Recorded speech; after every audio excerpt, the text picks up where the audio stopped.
বিশ্ব ক্রিকেটে অলরাউন্ডার মানেই সাকিব আল হাসান। বছর বছর তার নাম শোভা পেত আইসিসির র্যাঙ্কিংয়ের শীর্ষে, কিন্তু আজ সেই সাকিবের নামটি কিনা র্যাঙ্কিং থেকে কাটা পড়েছে। অবিশ্বাস্য শোনালেও এটি সত্যি। কি এমন হলো যে এক সময়ের র্যাঙ্কিংয়ের রাজা আজ শূন্যতার স্তূপে পড়ে আছেন? সময় এসেছে সেই গল্পটা খুলে বলার।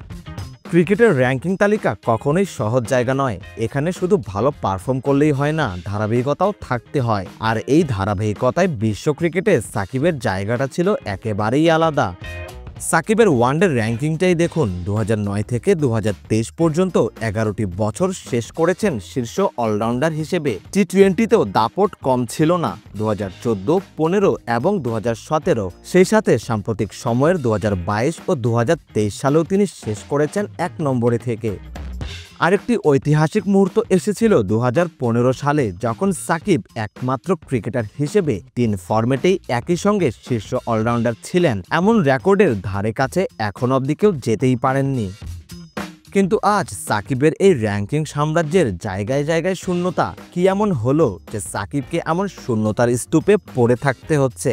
2019 সালে সাকিব নিষেধাজ্ঞার কারণে র্যাঙ্কিং থেকে একবার বাদ পড়েছিলেন, কিন্তু এবারের বাদ পড়ার পেছনে তো নিষেধাজ্ঞার কোনো ভূমিকা নেই। তাহলে কেন বাদ পড়লেন সাকিব?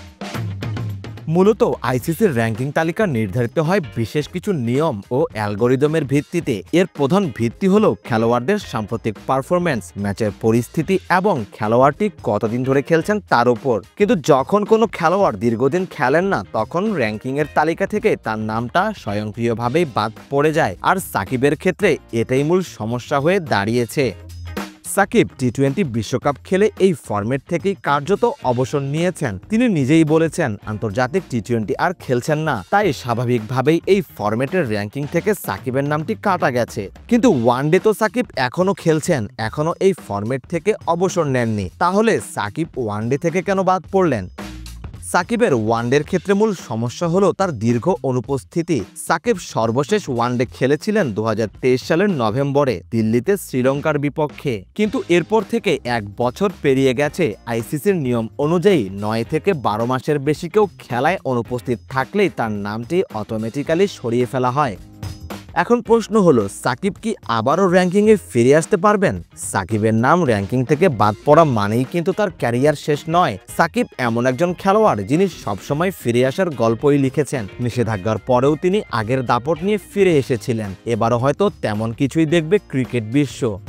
তবে তার র্যাঙ্কিংয়ে ফেরার জন্য দরকার মাঠে ফেরা এবং ধারাবাহিকভাবে পারফর্ম করা। সাকিব যখনই খেলেছেন নিজের প্রতিভা আর অভিজ্ঞতা দিয়ে সব সমালোচনার জবাব দিয়েছেন। আসন্ন চ্যাম্পিয়ন্স ট্রফিতে তেমন কিছুই দেখা যাবে বলে আশা করতেই পারে বাংলাদেশের সাধারণ দর্শকেরা। আপনার কি মনে হয়, সাকিব কি আবারও র্যাঙ্কিংয়ের শীর্ষে ফিরতে পারবেন, নাকি এই শূন্যতা ধরে রাখবে তার অবসর অবধি? আপনার মতামত জানাতে অবশ্যই কমেন্ট করতে ভুলবেন না।